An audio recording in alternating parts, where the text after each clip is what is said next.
Ashfah itu terdiri dari 4 golongan ilmu. Yang pertama usul fikih. Yang pertama satu mu'az itu terdiri dari usul fikih. Kalau dia ahli usul fikih, tasawuf, balaghah, terus dengan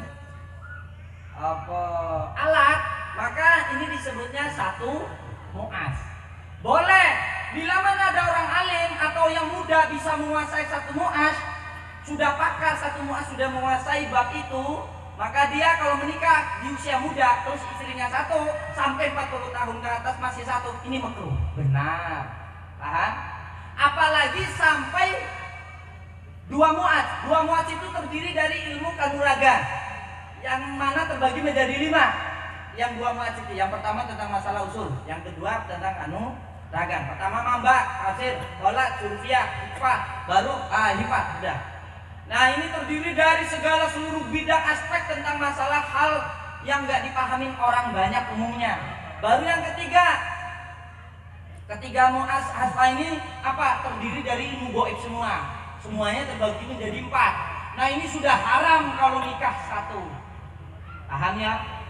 Kalau sudah mu'aznya 4, kealimannya, kepengetahuan ilmunya sudah sampai golongan 4 di usia muda, bila mana istrinya masih satu, ini biasanya kalau dia itu biasanya 4 atau 5 yang saya paham itu udah ahli hatib semua. Kalau sudah golongan 4 sudah ahli hatib semua. Dikit-dikit sudah hatib, sedikit-dikit sudah hatib. Walaupun kalian tidak paham penjelasan saya, kue romokno wae, makanya aku ngomong di kelasmu. Ngerti? Kamu kan goblok kan? Makanya saya jelaskan tadi. Artinya apa? Kalau sudah golongan 4 itu sudah bermainnya hatib semua.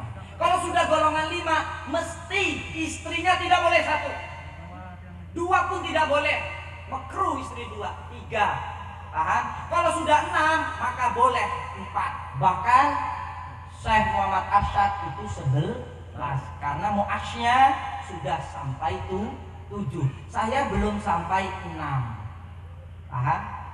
Saya baru 5. Paham ya? Tapi kok istrinya 1 kan sudah saya jelaskan. Kalau sudah ke mu'aznya 5 itu biasanya istri 1 memang sudah haram, nggak boleh. Tapi kan sudah mainannya ke gaib. Biasanya istrinya ke dayang. Paham orang? Saya takut salah paham ini, nanti saya takut khawatir jawaban ini dipotong akhirnya kalian nggak paham kalau nggak dari awal.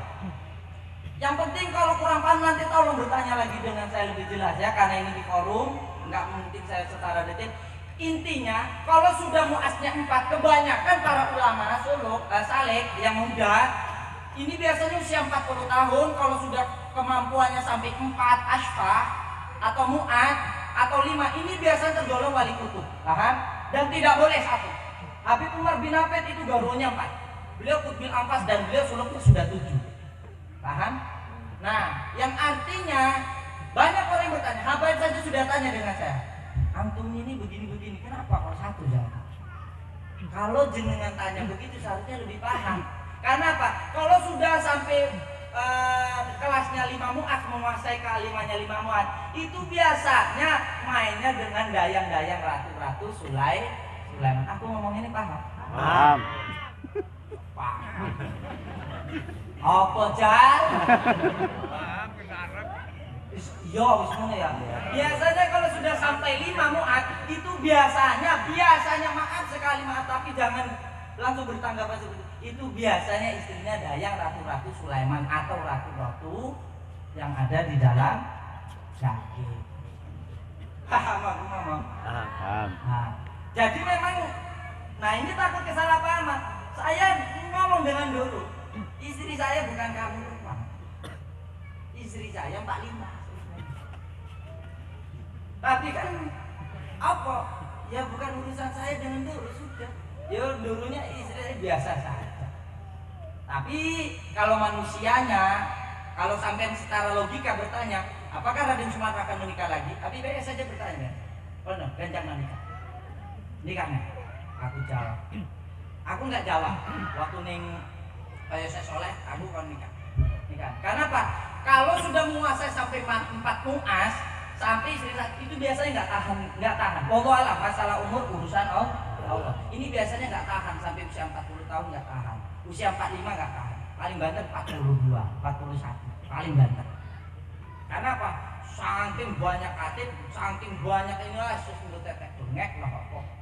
Oh no. Nah intinya saya pernah ditanya, bahkan saya langsung ganda. Apakah saya akan menikah lagi walaupun yang menurut pendapat orang ulama yang mempercayai saya sampai bisa menguasai 5 mut'at ataupun tidak terserah. Saya jawab. Bahkan saya sering kali berkata, saya tidak ingin nikah lagi. Bahkan dengan nyanyinya saya berkata, untuk berpikir, mimpi, menghayal untuk nikah lagi saja tidak. Paham? Untuk bermimpi, menghayal, nikah lagi saja tidak. Pengen saja tidak. Kepinginan saya untuk nikah lagi saja tidak. Gitu. Tapi kalau sudah ada perintah dan tugas, saya akan selalu mohonkan untuk tidak. Tapi kalau memang itu sudah ditakdirkan, saya pasrahkan kepada Allah dan istri saya. Saya bilang carikan yang menurutmu baik. Tapi saya bisikan dengan istri saya, tolong carikan yang cantik.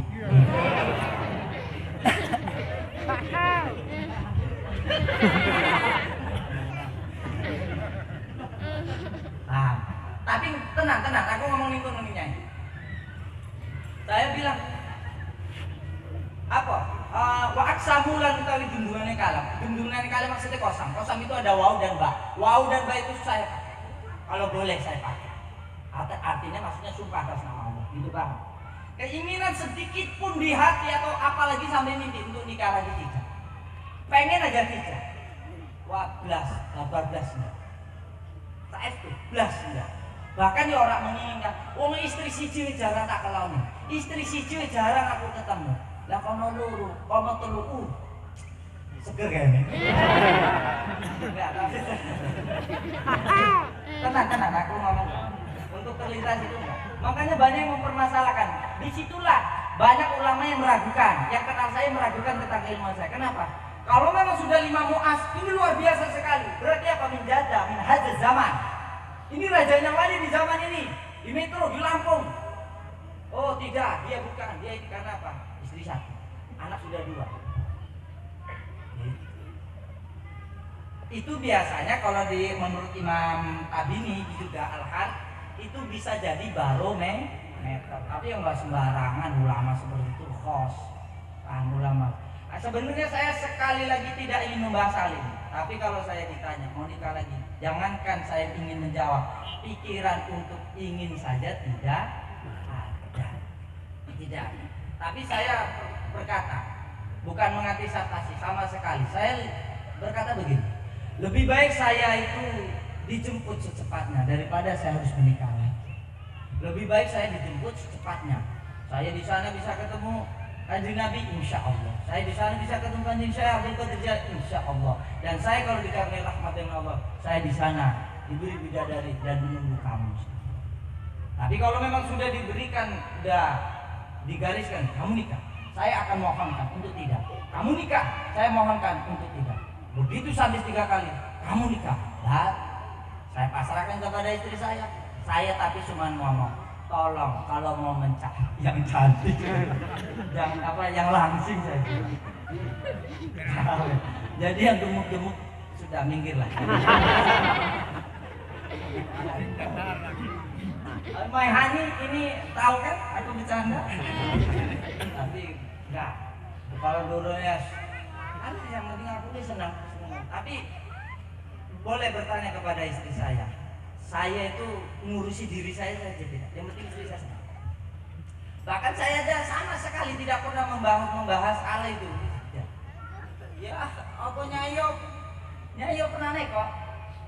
Kenapa Romo nggak mau nikah lagi? Pertama gini, Romo sudah lo daripada begini ini, lebih baik nikahlah lagi. Ngamuk, aku ngamuk. Cangkemmu ngomong enak loh. Coba bapakmu dengan anak kan? Abah Komar pernah dengar nggak? Ya Allah, di istri. Coba. Tekonya ini saya itu diperlakukan begitu. Lah aku ki ngomong nganu nyimas apa aku lain.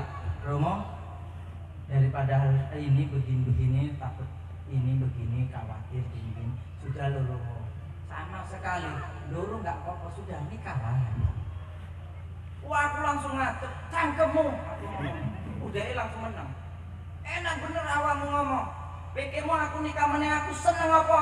Wah, nangisnya. Dalam hati itu seneng. Mau dibilang enggak. Aku langsung pikirmu aku seneng. Wong rumah ti awak sampean anak-anak we aku engko ditanggung jawaban yang hadapan Allah arep kepiye. Wis iki urusanku. Kowe ora usah mikirin kowe urusin burdamu. Ning apik sayangi kabeh umatmu. Wis, doai wong burdane melu kowe. Ora usah ngurusi aku. Biasanya saya bahasa dengannya itu Jawanya halus. Tapi pas keadaan itu saya ngomongnya kue-kue. Awakmu. Biasanya jenengan dulu. Tapi aku langsung ulak ngadep. Baru udah itu minta maaf. Saya bilang, jangan ucapan itu keluar lagi. Pikirmu aku seneng ditawari pernikahan. Bojomu pernah nawari. Mamaku pernah ngomong nih aku inget tenan. Aku inget, tapi mbok ya mamaku lali guys. Mamaku ngomongin, tapi guyon. Le, mau parek nikah mana? Mama kok ngomongnya nih? Ora cuma nakon doang. Kok ngomong karena ya ora. Soalnya kan bapakmu, abahmu kan ngono. Ya tapi yang saya enggak, saya bilang gitu. Enggak salah. Abah saya itu setianya dengan ketemu mak saya dan saya juga berharap dan harapan saya besar karena mohon maaf ya anak-anak saya itu diberikan anak jadi diatur orang tua. Artinya orang tua saya tentang keguruan saya itu sudah ada. Jadi kalau sudah ya sudah. Kalau enggak, kayak apa? Dulu itu kemarin tahu ada, saya nggak menceritakan suatu daerah karena kalau saya menceritakan nama daerahnya pasti ini dikenal karena dia orang terkenal. Orang ternama maksudnya orang terpandang karena dia orang yang paling kaya dari Pekanbaru. Ada sebutkan enggak saya sebutkan namanya, orangnya ini. Anaknya satu-satunya sematawanya. Beliau kedokteran. Dan saya diberikan anggaran 42 miliar. Harapannya orang tuanya itu berharap anaknya bisa ada yang bimbing. Dan dia semua berpikir saya. Akhirnya saya waktu kenal beliau itu waktu lagi zamannya itu waktu saya di Lombok dengan Pak Sandiaga Uno, beliau ketemu dengan saya. Akhirnya sudah singkat cerita, di situ beliau langsung berpikir, dengan Raden Sumatera. Akhirnya saya jawab apa? Saya sudah punya istri dan anak 2, itu hidup bahagia dan sudah senang. Tetap saja, aku tetap aja. Kira-kira enak itu wayu dokter terus gue dikasih duit patang. Ada ya atau 40 miliar, wes orang saya dikasih duit, belum nggak? Tenang, tekono dulu, Nyai itu tahu sendiri. Lah saya itu digelontarkan anggaran 42 miliar. Saestu tenan aku. Tekono ngomongnya. Aku nggak pernah cerita nih Nyai, nggak pernah ngewur nih Nyai dewe nih ngerti. Baru Nyai cerita sedihnya apa terharu. Loh, saya nanya, kenapa nangis? Masya Allah, apa katanya? Romo apa ya tulus nggih kali kula. Kula kaget ngomong gitu. Ngopok ya ngomong. Bila kenapa ini? Oh, biasa aja. Banyak orang seperti itu. Orang ganteng juga. Tadi biasa saya tenang ya. Tapi aku ngomong. Aku sempat guyon tapi serius ngomong. Dulu kalau memang ini sudah nggak bisa dibendung, tapi saya enggak sama sekali. Carilah di kalangan jamaah saya, yang mana itu yang benar-benar bukan soal apanya, yang benar-benar begini tak arah. Baru ya kalau bisa cantik ya bilang gitu. Ya, saya bilang yang langsing, yang tinggi saya bilang. Kok bisa apa boleh milih? Enggak, aku bilang nggak enak omongannya. Ya, tapi Nyai pasti